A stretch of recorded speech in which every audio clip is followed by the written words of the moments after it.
dijelaskan, perlu ditegaskan.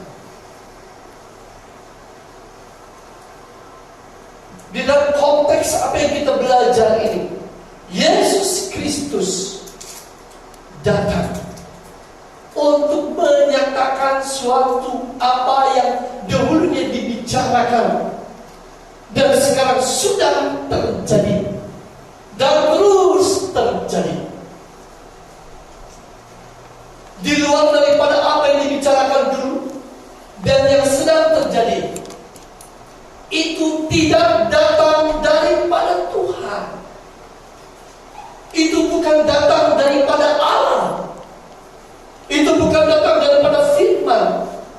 Itu bukan datang daripada pribadi Yesus Kristus.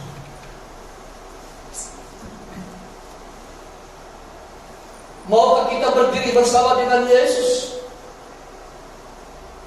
dan membicarakan hal yang seharusnya? Karena setiap usaha manusia coba untuk menanti apa yang Tuhan telah katakan dalam perjanjian lama.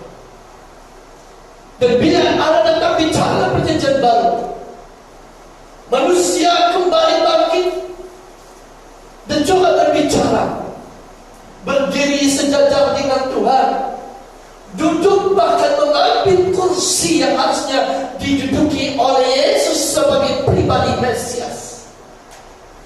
Sehingga sepanjang perjalanan Yesus ketika Ia hidup di dunia ini, tidak ada tempatnya di dalam rumah ibadah.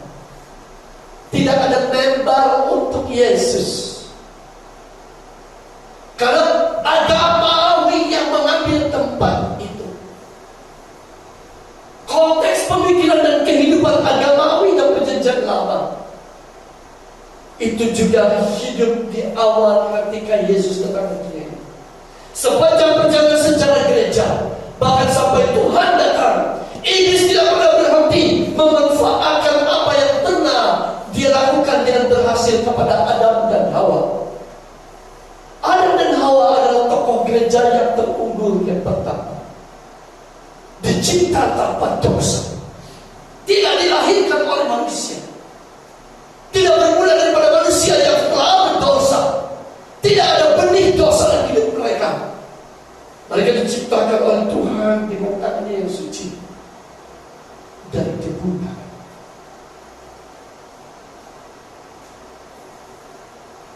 Iblis merasa berhasil. Begitu Tuhan memberi firman kepada umat pilihan, gereja yang dipilihnya. Ini juga iblis usahakan. Ketika Yesus datang untuk menebus dan menggenapi firman-Nya, manusia berdosa dan menggenapi firman-Nya untuk kita, dosa yang sama terus mengejar. Meskipun zaman telah berlalu begitu panjang, tetapi karakter ini, sifat ini tidak pernah meninggalkan manusia. Itu bukan menunjukkan bahwa Allah begitu lemah. Itu tidak menyatakan Tuhan tidak melakukan perkara yang besar. Ketika Yesus datang dan Dia mengatakan Dia menggenapi segala sesuatu dan Dia melaksanakan itu, dan apa yang dikerjakannya dengan sempurna, tuntas dan terus menerus. Tidak ada satu pun yang tidak lakukan sesuai dengan apa yang difirmankan.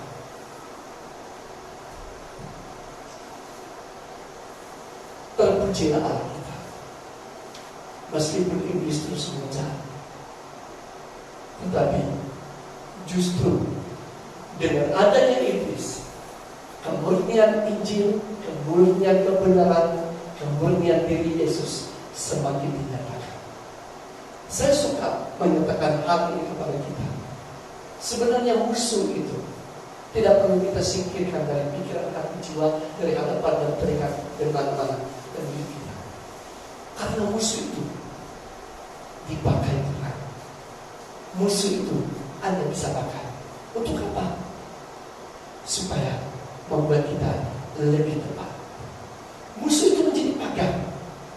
Karena ketika Taurat diberi kepada bangsa Israel, mereka tidak sanggup memegang Taurat itu sampai kepada zaman yang masih rahasia namanya untuk kita.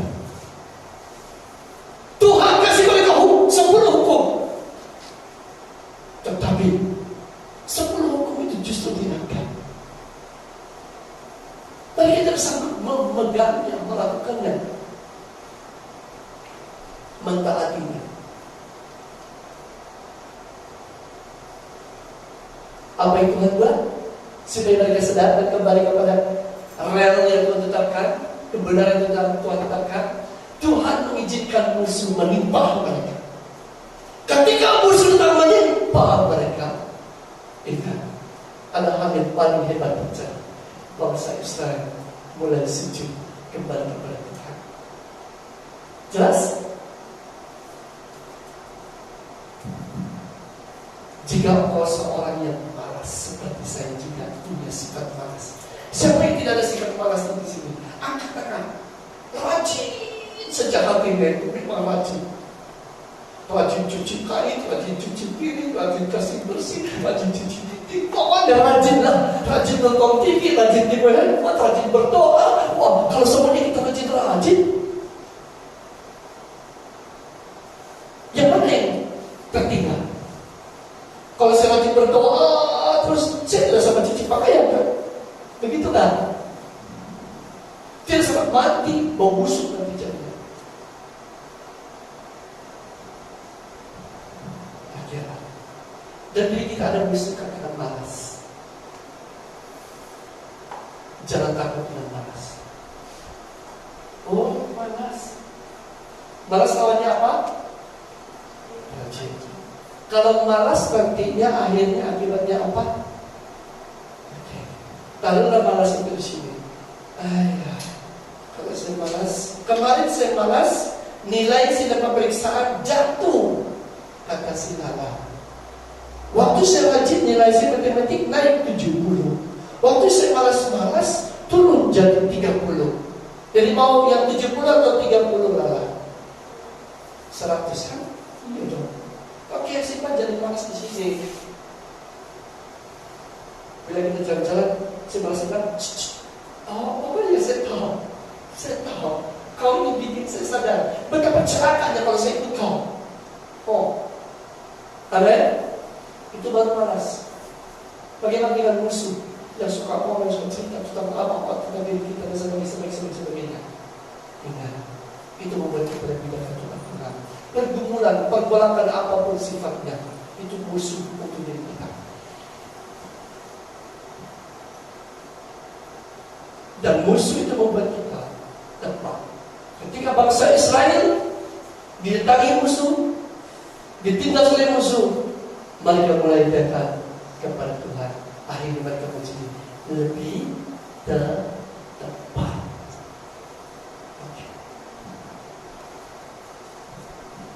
Ketika Tuhan Yesus datang ke dunia, Yohanes pasal 3 ayat 16. Ayat 1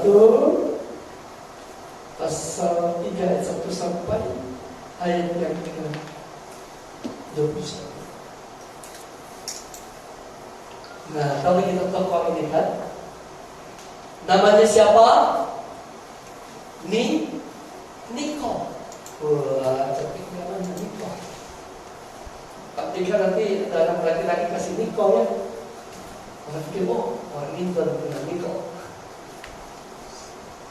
Nikodemus lah, macam ini. Nikonika itu antika. Nikonika. Oh, cantik. Ada seorang Farisi yang bernama Nikodemus, seorang pemimpin agama Yahudi. Sampai situ saja. Saya tidak membaca terusnya. Seorang Farisi. Kita tahu Farisi dan pelajaran yang Bapak sampaikan kepada kita masih belum sudah siap tugasnya kan? Oke. Pagi itu Bapak pagi ini agak panjang. Saya sengaja kasih pengumuman yang panjang.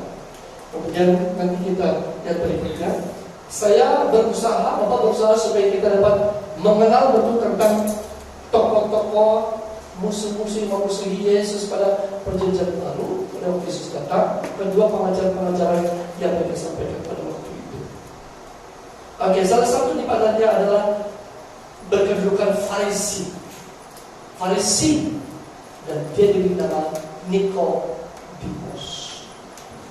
Nikodemus, dia seorang Farisi dan seorang yang ternama, seorang pemimpin agama Yahudi dan seorang guru agama Yahudi yang paling menuntut dan mengajar orang menurut agama Yahudi.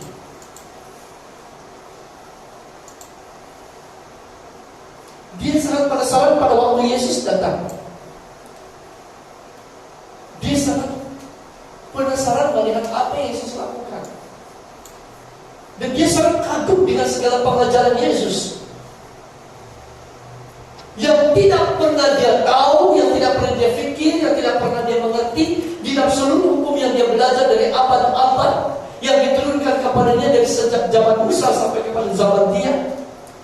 Dan yang tidak pernah berubah hukum dan satu titik firman tidak bisa diubah.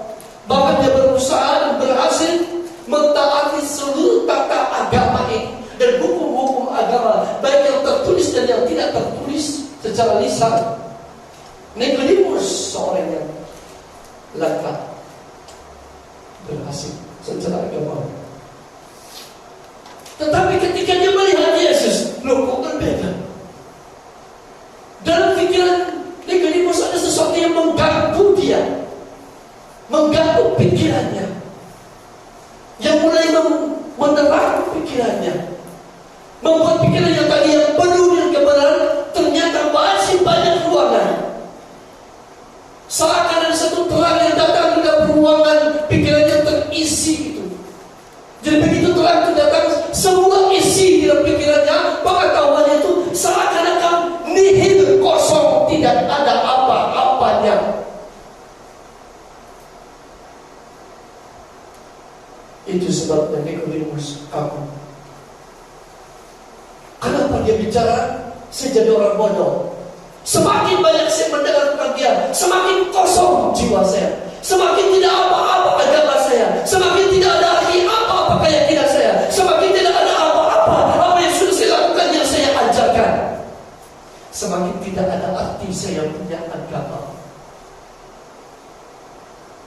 Nikodemus diletak kepada Yesus. Mereka berbicara tentang kerajaan Allah, tapi Yesus berbicara menekankan engkau harus born again, lahir kembali. Oh, apalagi? Mana mungkin? Mana mungkin? Saya begini tua, masuk ke dalam perut mama saya baru lahir kembali. Kewajiban apa lagi yang saya perlu, yang tidak ada pada saya, yang tidak ada putaran? Itu pertanyaan yang bukan pertanyaan yang konyol dan bodoh. Nikodemus melihat sesuatu di balik itu ada satu kekuatan dan kuasa power yang tidak ada pada dia. Jikalau orang ini dapat menyembuhkan orang yang sakit, membangkitkan orang mati, membuat orang yang buta melihat dan untuk berjalan dan yang masuk surga dibebaskan, saya yakin tidak mustahil kalau dia menjadikan saya seperti yang diucapkannya. Saya menjadi kembali baby yang akan berubah saya, lalu dia akan kembali. Dia hanya bertanya secara gengsi, bagaimana mungkin hal itu terjadi, tetapi dalam hidupnya sudah dipukul dengan satu pukulan yang sangat berat. Namun yang dimaksudkan Yesus adalah perubahan hidup, bukan kekuatan agamawi, bukan kekuatan manusia, bukan kesucian agama yang membenarkan yang pantang. Tidak ada apa-apa dari agama. Dan saya nyatakan di sini tentang agama. Agama tidak dapat menyucikan Nikodemus, membuat Nikodemus layak masuk ke kerajaan Allah. Agama. Kita semua orang beragama, tapi saya nyatakan di sini, Yesus datang ke dunia ini bukan supaya Anda beroleh agama. Yesus datang ke dunia bukan supaya saya ada agama. 1, 2, 3. Yesus datang ke dunia bukan supaya saya ada agama. 2, 3. Yesus datang ke dunia bukan supaya saya ada agama lagi. Yesus datang ke dunia bukan supaya saya ada agama. Kristen bukan agama. Kristen itu bercakap tentang suatu status ketetapan daripada Allah. Berbicara tentang suatu hubungan, relasi yang dibangun Allah dengan manusia secara pribadi, bukan melalui organisasi yang dibangun oleh manusia, bukan karena agama, bukan karena tata ajaran agama, bukan karena ajaran agama, bukan karena ketertiban hidup, bukan karena kebaikan hidup, tetapi kesucian itu datang membangun relasi sebelum Anda dan saya suci.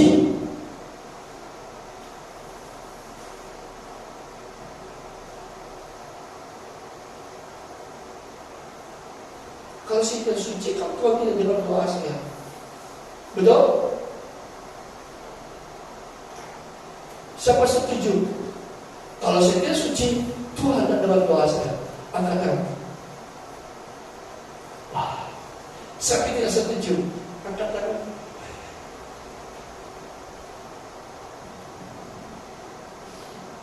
Kalau bicara perkara yang sesimpel ini, saya menyatakan, semakin kita bicara, semakin ternyata kita kosong. Jangan terlalu cepat berpikir. Ketika saya berdosa, Tuhan tak dengar saya. Pasti dia benci saya. Ketika saya gagal bangun pagi dan berdoa, Tuhan pasti benci sama saya, sangat parah sama saya. Ketika saya gagal untuk melakukan hal yang baik hari ini, pasti Tuhan sangat benci sama saya. Seperti bencinya hati saya dengan adik saya ketika adik saya tidak melakukan apa yang saya mau. Seperti benci mama saya kepada saya ketika saya gagal melakukan apa yang mama saya mau. Ketika suami pacar saya gagal melakukan apa yang dia mau saya lakukan. Begitu kebenci Yesus? No. Waktu Tuhan datang membangun hubungan dengan Anda dan saya, Dia sudah tahu memang Anda orang berdosa. Jangan lupa kalimat ini. Iblis suka mengubahnya seperti hukum Taurat para religius. Religius ini ada sekarang. Kalian itu jangan kemana-mana. Pastikan Anda selalu berada di gelombang saya. Saya akan berusaha berjuang melayani kita sampai Tuhan menyatakan apa yang seharusnya menjadi keperluan kita. Sederhana kan? Tuhan tidak mau kita datang kepada Dia dengan ketakutan. Tuhan suci. Gereja suka puji orang berdosa. Itu baik atau tidak? Baik. Tapi apakah itu benar? Tidak memenuhi kebenaran. Siapakah gereja yang pernah membuktikan kelompoknya adalah kelompok yang sangat suci, tetapi dicela Tuhan sedemikian rupa? Efesus. Efesus itu sempurna dong. Tidak ada anggotanya satu pun yang bercacat celah. Semua suci, memenuhi syarat firman yang mereka ajarkan. Bersih, yang dosa keluar. Tak boleh masuk, tidak boleh jaga, apalagi tengok, apalagi dengar. Yang di sini untuk orang suci saja. Mereka dapat membuktikan ajaran yang sesat. Mereka dapat membedakan, mereka dapat kesan. Saya mau 5 menit saja mereka tahu. Kau punya pikiran, kau punya ajaran salah. Keluar. Mereka tahu. Oh, hebat.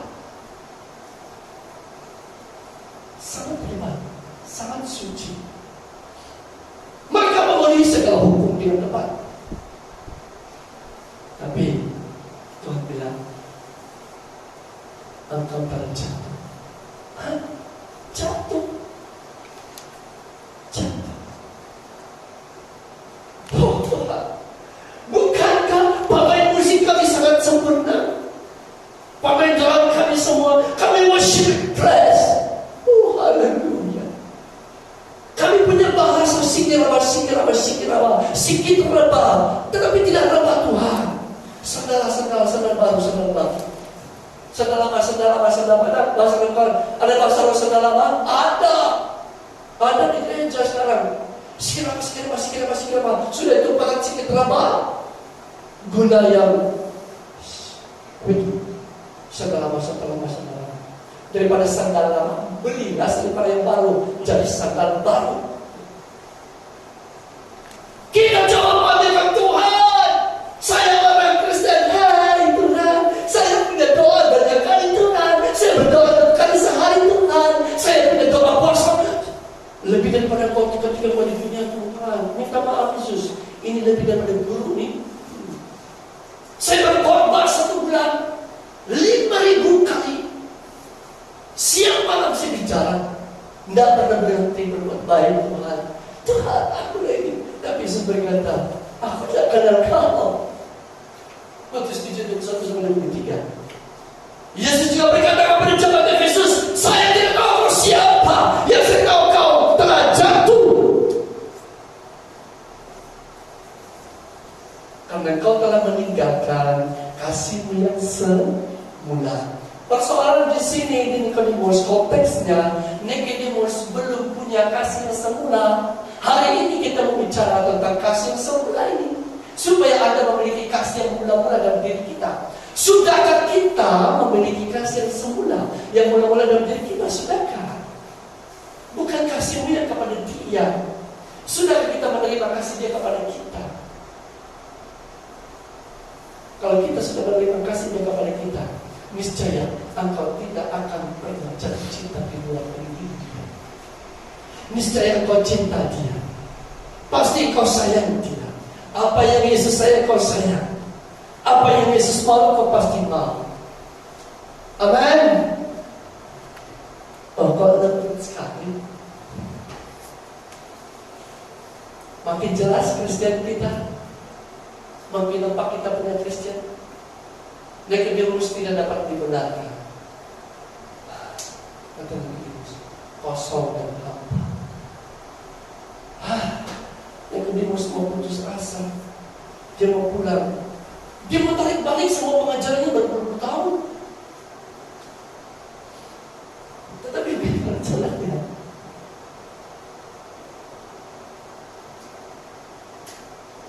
Dalam bahasa kerennya kita, pasarannya, Yesus sebenarnya menjelaskan kepada Nikodemus, apa yang ada padamu tidak ada sesuatu yang di luar, tetapi kau perlu tahu, membukanya, menghubungkan apa yang ada padamu dengan apa yang saya bicara. Niscaya kau akan temui kasih semula itu, kesempurnaan dalam diri. Tetapi apakah yang menutup hukum yang ada pada Nikodemus? Adalah agama. Jangan melakukan sesuatu dengan agama. Saya ingat, minta maaf kalau saya bicara ini, mungkin agak tinggi sedikit, tapi ini bukan bilang masuk bakul akan sendiri. Tidak mungkin saya masuk bakul akan sendiri kan? Tapi dalam nama Yesus Kristus dia tahu saya bicarakan hal ini. Seorang hamba Tuhan, biasanya kami pastor. Seorang pastor itu biasanya dia terkenal dan dapat diterima. Itu bukan karena dirinya sebenarnya. Betul tak? Dia dapat diterima oleh karena agamanya, oleh karena organisasi gerejanya, oleh karena prinsip gereja. Hukum gereja berkata, pastor silakan, yes bos, kau pindah pergi di Meligan. Yes bos, saya pergi ke Meligan. Bang Meligan buat pesta, kita nyanyi. Biar saya tidak bilang ketua pelayannya apanya, terus ketua pelayannya bilang, kan sekarang saya mau kasih tahu, status gembala itu setara dengan apa? Kebanyakan organisasi gereja sama tingginya dengan apa? Penatua gereja kan? Dan penatua boleh komplain, pastor boleh nilai pastor, ini sudah diputuskan 3-4 tahun diucapkan dalam nama gereja. Pastor macam-macam saya boleh beritahu. Ataupun senang jemaat-jemaatnya. Tapi kalau bos di atas bilang, pastor harus keluar. Jemaat buat apa? Jemaat bilang, walaupun mereka mau ke pastor, macam di tempat kami, walaupun mereka diberkati oleh pastor itu, dibangun lihat sesama pastor tidak suka dengan pastor ini dan buat komplain kepada atasan, ini tak usah dicari-cari ya. Ini bukan gosip dan membawa duit. Karena dia tak suka dengan pastor ini dan dia membuat alasan apa supaya pastor ini dibuang, lalu jemaat yang diberkati. Mau buat apa pastor? Tapi pusat yang cakap, kawasan yang cakap, tidak keluar. Apa yang dibuatnya? Demi nama perusahaan si pastor harus nampakkan di sini. Pastor itu tidak ada nilai, tidak ada harga tanpa organisasi, tanpa nama organisasi. Kalau saya dapat satu organisasi yang besar, ada orang terima saya, formasi. Saya keluar, orang tidak akan kenal saya, betul tak? Setuju atau tidak? Perhatikan dari satu organisasi yang besar di Indonesia, Gereja GPDI, Gereja Pentakosta di Indonesia, keluar dari GPDI, dia tidak akan terkenal. Langsung lenyap seperti ditelan ikan paus.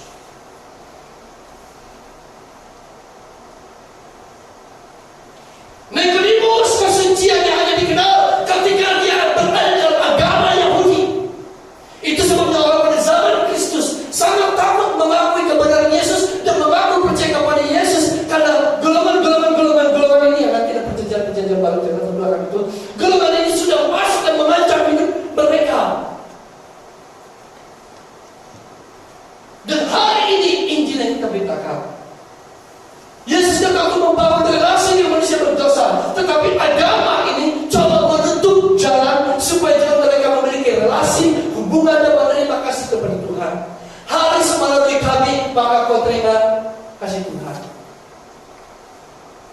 Kalau kau tidak melalui kami, kau tidak akan menerima kasih Tuhan. Contoh yang lain, kayak gini, sama dengan ini. Yesus berkata, akulah pintu surga.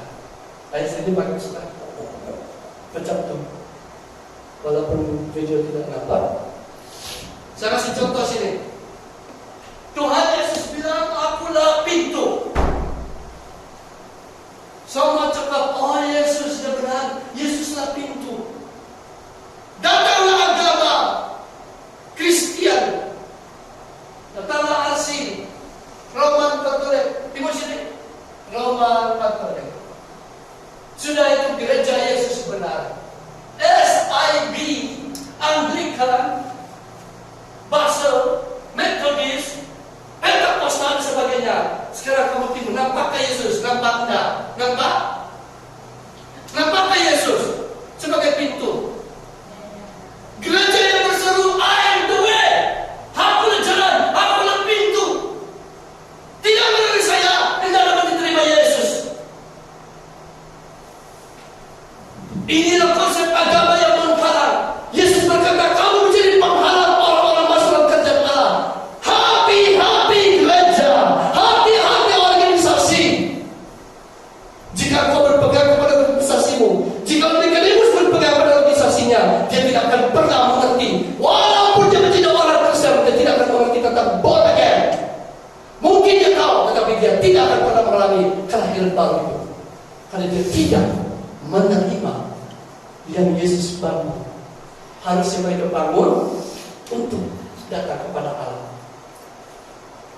Saya pikir cara saya menjelaskan tidak terlalu berat. Boleh kan? Ya. Jam berapa sudah? Betul ke jam itu? Oke. Saya kasih beberapa yang sebenarnya ini baru penduluan nih.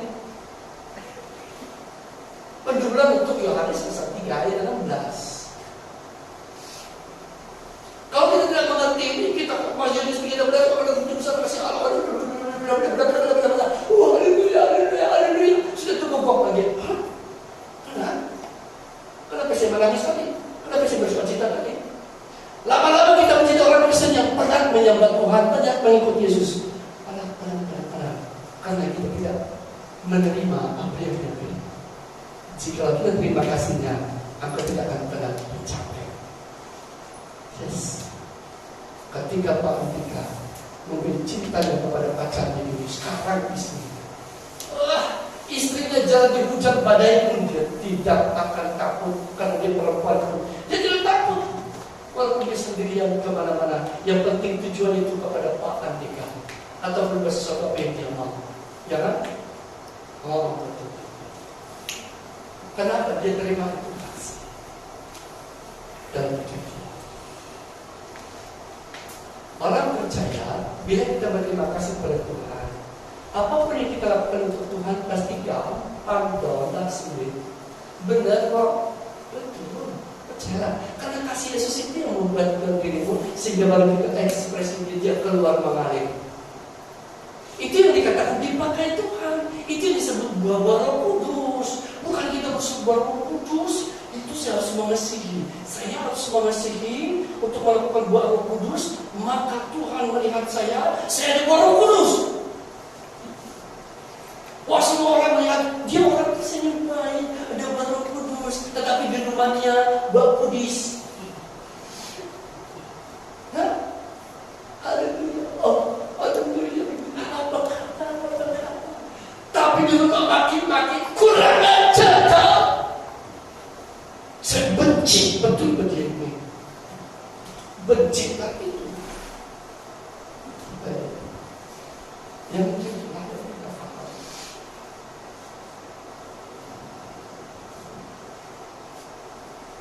Mari kita lihat kepada tujuan yang saya mau sampaikan.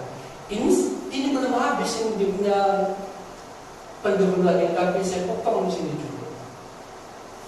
Saya mau, Bapak mau agar kita faham dulu betul ke belakang kondisi dan situasi yang Yesus datang dan apa yang membentuk situasi dan kondisi itu terjadi seperti itu.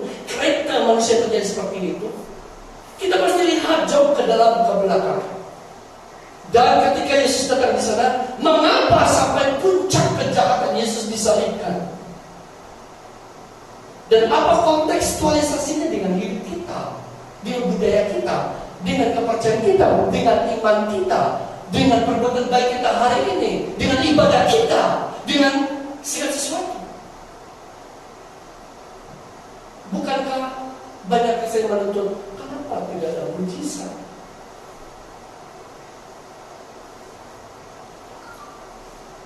Saya mau kasih tahu, semuanya itu bermula dari sini. Mau bicara mujizat, kasih setia Tuhan, penyertaan Tuhan, jawaban Tuhan mulai dari sini. Ya harus dijawab. Ayat lepas.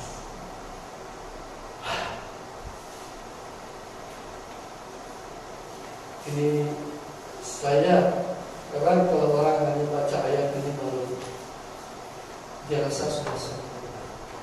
Tapi saya mau kasih tahu kepada kita, semakin kita baca ayat ini, sepatutnya kita semakin takut, semakin merespon kita. Oke, ayat ini mengajar kepada kita supaya kita memiliki kasih kepada Tuhan dan jangan kita takut menghampiri Dia.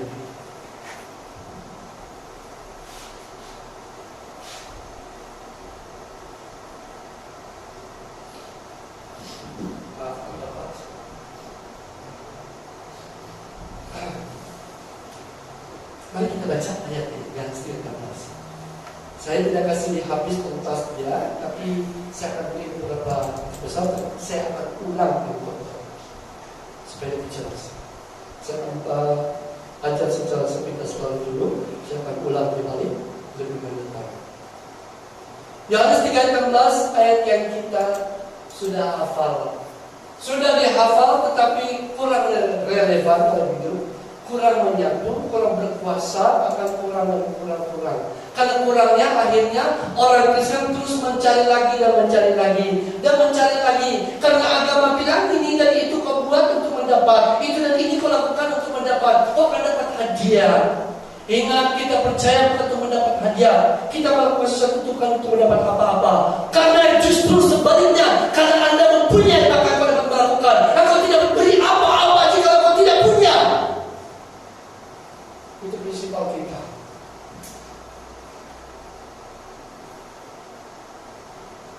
Kalau saya berkhotbah tentang ini dan saya tidak punya ini, Saya menipu, bukan menipu Anda. Anda tidak rugi apa-apa ditipu kalau dia bicara betul. Saya ulangi ya, kita selalu kecewa dengan orang. Ya, ternyata dia begitu ya. Tapi yang dia ajar itu sangat bagus, benar, baik untuk Anda. Kenapa? Kenapa Anda bisa rugi dengan dia? Ingat, Anda untung. Contoh, saya berikan benih apa namanya? Durian apa itu? Yang mahal. Saking. Ada lagi di atas king sekarang. Mungkin beruang king ya. Kan musang itu kurang ganas. Beruang lagi ganas. Beruang king lah. Saya bilang beruang king ini gini saya jelaskan. Padahal saya sendiri pun tidak pernah makan, saya tidak tahu apa. Kamu ambil. Semua bilang kamu tenang sudah tunggu begini. Kurang ajar dia mengajar kita begini. Kok dia tidak pernah punya apa-apa. Dia sama tidak pernah rasa. Penipu punya orang. Tapi durian pusat tinggi. Nanti kan dalam. Begitu dia berdua. Ada orang yang paling beruntung. Dia bilang, dia datang sama kau. Boleh saya minta bagi kau. Siapa suruh kau penipu? Itulah. Kalau orang itu mengajar benar kata si Dr. Stephen Kong, dia bilang Petrus, hamba Tuhan berbicara benar dan tepat, dan dia punya kereta yang lemah. Doakan dia. Hai organisasi, jangan kucilkan dia. Walaupun dia punya kereta yang baik dan punya wibawa yang besar, tetapi ajarannya sesat, buang dia, singkirkan dia. Itu yang benar.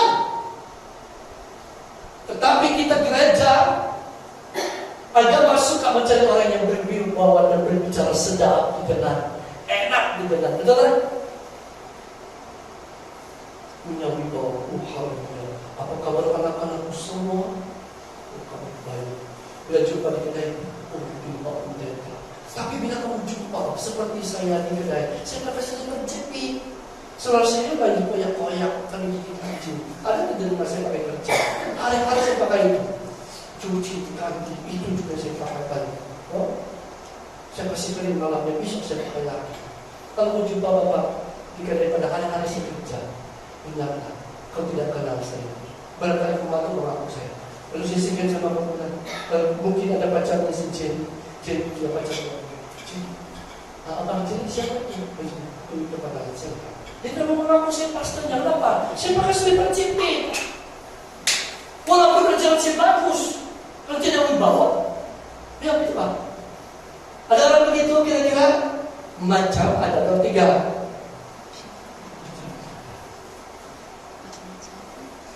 Tapi kalau saya pakai kasut yang emas, baju seperti ini, punya sisiran yang mantap, cara bahasa yang bagus.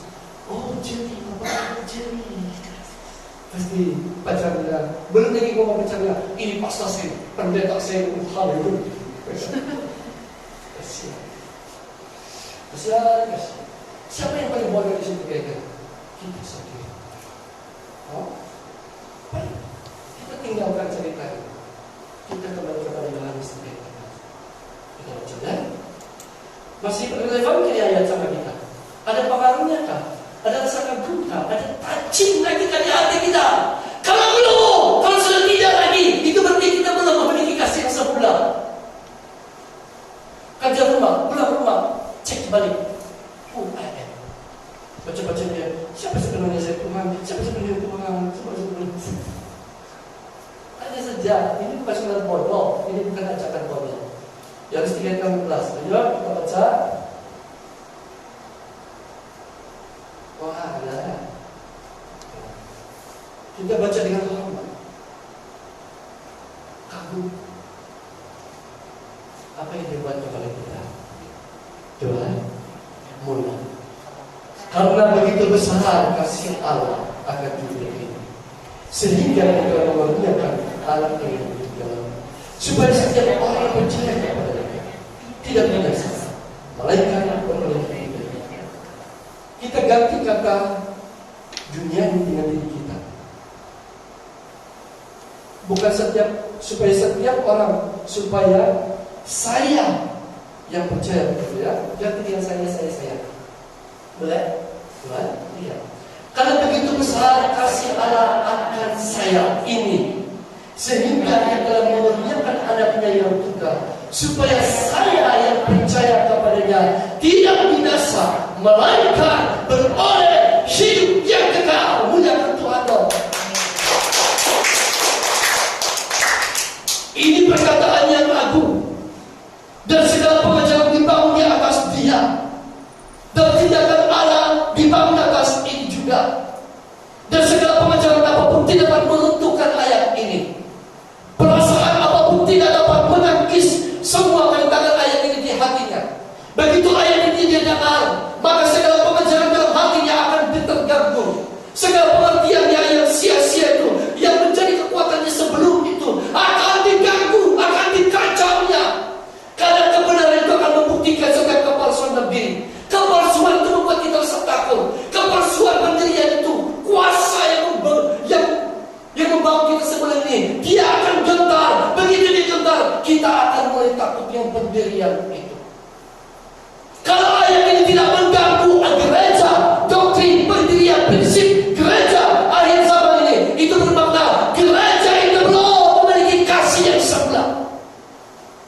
Jangan khotbah Efesus untuk kita. Jemaat Efesus tidak cocok untuk gereja yang belum pernah memiliki kasih yang sebelah. Hanya gereja yang punya kasih yang semula layak mendengar khotbah kepada jemaat di Efesus, yang layak didengar oleh kita. Gereja yang belum punya kasih yang semula adalah dilihat di pada hati. Itu yang cocok.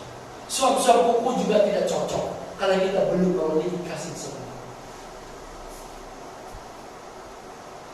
Kita sekarang bila Bapak pelajari selama ini, buat analisis kembali tentang gereja, tentang pertemuan, tentang hidup saya sendiri, tentang kami keluarga yang paling dekat dengan kami untuk praktek hidup kami sehari-hari, saya semakin menemukan terlalu banyak kesia-siaan hidup kami dan iman percaya kepada kami, kata-kata kami banyak hal yang sia-sia. Dan bila saya mencari Alkitab ini, saya mulai koreksi kembali. Namun saudara, kita harus mulai dari mana?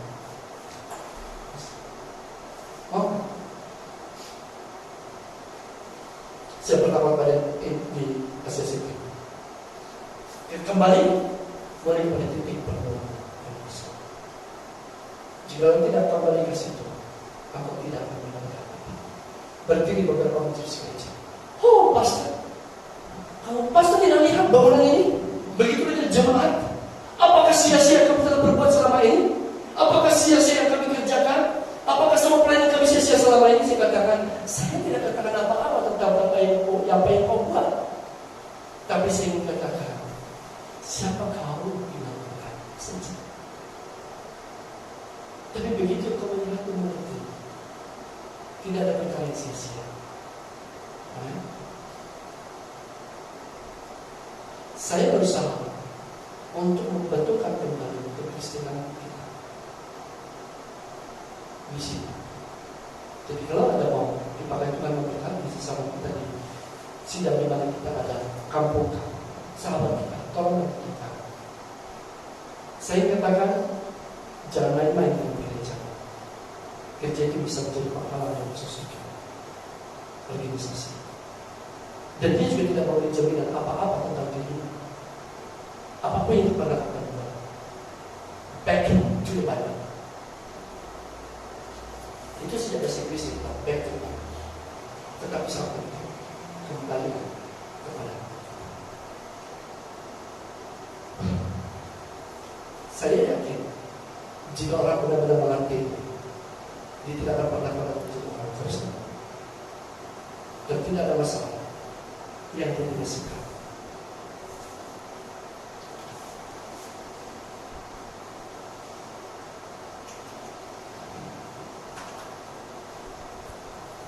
Saya hanya orang yang saja satu hadiah untuk kita. Karena begitu besar kasih Allah. Saya ingin bicara tentang besar. Kata besar ini pun saya perlu bicara tentang belakangnya kenapa apa. Tapi hari ini saya tidak sampaikan. Karena saya bicara ini ucapan kedua dari tadi. Dikaitkan tentang sejarah permulaan atas semua dunia cipta, sehingga kita dengan perkembangan dosa dan cara berpikir hidup manusia sama-sama lalu sampai kata besar ini. Kenapa kata besar timbul? Ada sebabnya. Karena kenapa kata besar itu dinyatakan, diungkapkan oleh Allah sendiri? Kenapa? Karena ada perkara yang besar yang lain. Amin. Dan perkara yang besar itu membuat kita tunduk kepadanya. Itu sebabnya manusia sangat akui di dalam hidupnya. Dia hidupnya ada otoritas. Maksud saya, di atas dia ada senjata. Sekalipun itu adalah kertas ataupun berdaging, jika dia akui ini, dia berkuasa, dia akan tunduk kepadanya dan berkata, dia pasti menjaga saya, memimpin saya. Manusia yang pintar, manusia yang berpikir, kau dari sampah. Yang dicipta untuk dia justru dia sampah. Tapi di situ pun adalah potensi yang baik.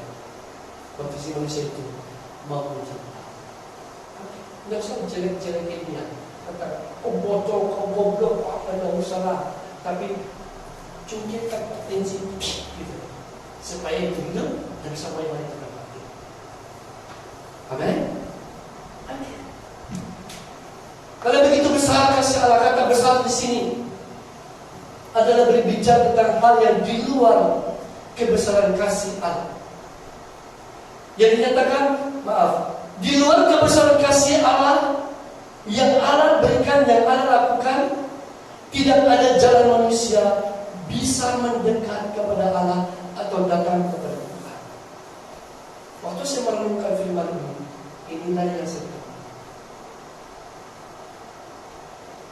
Mengapa Allah berbicara tentang besar kasihnya kepada manusia? Itu maksudnya di luar kebesaran kasih Allah, di luar kebesaran kasih Allah yang Allah berikan, tidak ada jalan manusia bisa mendekat kepada Allah atau dekat kepada Tuhan. Baik agama, baik kesucian.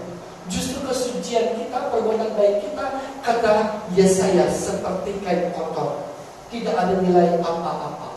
Jadi saya ingin potong cerita di sini lebih cepat. Apapun yang kita buat jadi bernilai, oleh karena nilai kemuliaan itu sudah ada pada kita. Jika kita terima Yesus, terima nilai Tuhan hidup kita, baru apa yang kita buat itu ada nilainya di hadapan Tuhan. Iya. Tetapi jika kita ada dasar pikiran kita, dasar hati kita, dasar keinginan kita berkata, saya berbuat ini supaya Tuhan melihat dan Tuhan pasti memberkati saya, melakukannya, mengerjakannya, melipat gandakannya, itu kurang tepat, bahkan tidak tepat. Itu seperti saya katakan tadi, jika kita telah menerima kasih dan kita pasti melakukan sesuatu karena kita mengasihi Tuhan, dan itu yang adalah kemauan Tuhan. Matius 7 dan 1-3, bukan setiap orang berseru kepada Tuhan, Tuhan masuk surga. Dan mereka berkata, Tuhan kami pernah mengadakan mujizat di mana namamu, mengumpulkan banyak orang dan segala-galanya.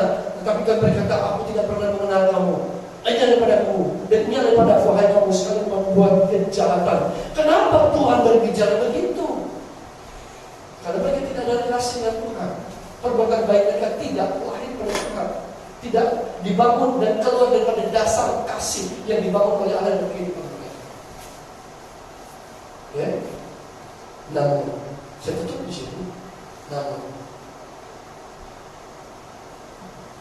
soal berkata, orang benar dan orang tidak benar, Tuhan tidak berkata.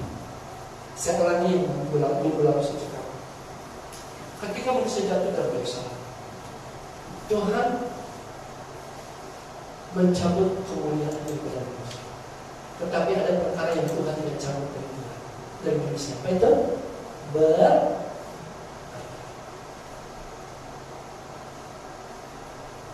Tuhan tidak mencabut berkat, tapi manusia bangga dan bongkar. Saya bisa, saya oke. Apapun yang kita capai itu karena berkat Tuhan, tidak dicabut oleh Allah. Baik kata Tuhan, baik sekali. Itu tandanya Tuhan love you, cinta you, miss you, rindu padamu. Karena itu datang pada dia, ya, datang sama dia. Jangan kaku. Allah, saya tidak layak. Gereja bilang begini. Tidak usah bilang orang. Dengar firman Tuhan hari ini, simpan aja. Tuhan cinta you, love you, rindu you, miss you.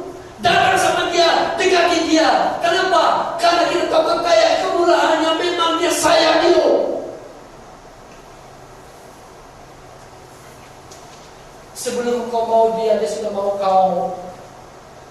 Seorang yang sebelum dia mau kita mau dia sudah mau kita. Sebelum kita kenal dia sudah kenal kita. Sebelum kita jatuh cinta, sebelum dia sudah cinta kita berlipat ganda. Dan dia mau memenuhi apa yang engkau lakukan. Niscaya engkau akan memilikinya. Ayat ini relevan? Relevan? Ulang lagi kasih cinta. Kasih karunia yang dilakukan melimpah atas, mujizat memenuhi depan langkah, dan dia tidak akan terangkat. Ya, baiklah, saya percaya kita berdoa Tuhan. Boleh kita berdoa. Tuhan, kami sudah mendengar firman. Berkati setiap pribadi kami. Tolong kami Bapa. Penuhi kami kuasa Roh Kudus. Ini kami kepunyaan diri. Hancurkan segala sesuatu yang menjadi milik kami, yang kami peroleh dari agama. Kekuatan-kekuatan kami diperjelaskan, perlu ditegaskan. Di dalam konteks apa yang kita belajar ini, Yesus Kristus datang untuk menyatakan suatu apa yang dahulunya dibicarakan dan sekarang sudah terjadi dan terus terjadi. Di luar daripada apa yang dibicarakan dulu dan yang sedang terjadi, itu tidak datang daripada Tuhan. Itu bukan datang daripada Allah. Itu bukan datang daripada firman. Itu bukan datang daripada pribadi Yesus Kristus.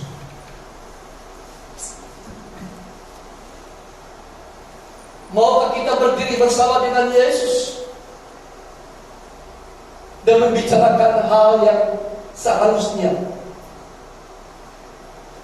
Karena setiap usaha manusia coba untuk menanti apa yang Tuhan telah katakan dalam perjanjian baru. Dan bila ada datang bicara perjanjian baru, manusia kembali bangkit dan coba berbicara, berdiri sejajar dengan Tuhan, duduk bahkan mengambil kursi yang harusnya diduduki oleh Yesus sebagai pribadi Mesias. Sehingga sepanjang perjalanan Yesus ketika ia hidup di dunia ini, tidak ada tempatnya di dalam rumah ibadah. Tidak ada member untuk Yesus. Karena agamawi yang mengambil tempat itu. Konteks pemikiran dan kehidupan agamawi dan perjanjian lama itu juga hidup di awal ketika Yesus datang ke dunia ini. Sepanjang perjalanan sejarah gereja, bahkan sampai Tuhan datang, iblis tidak pernah berhenti memanfaatkan apa yang pernah dia lakukan dengan berhasil kepada Adam dan Hawa. Adam dan Hawa adalah tokoh gereja yang terunggul yang pertama. Dicipta tanpa dosa, tidak dilahirkan oleh manusia, tidak bermula daripada manusia yang telah berdosa. Tidak ada benih dosa dalam hidup mereka. Mereka diciptakan oleh Tuhan dengan tangannya yang suci dari debu.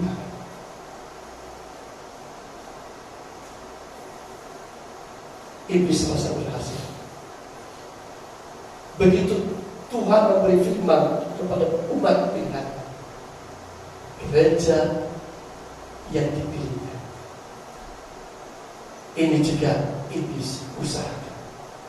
Ketika Yesus datang untuk menebus dan menggenapi firman-Nya, manusia dari dosa, dan menggenapi firman-Nya untuk kita, dosa yang sama terus mengejar.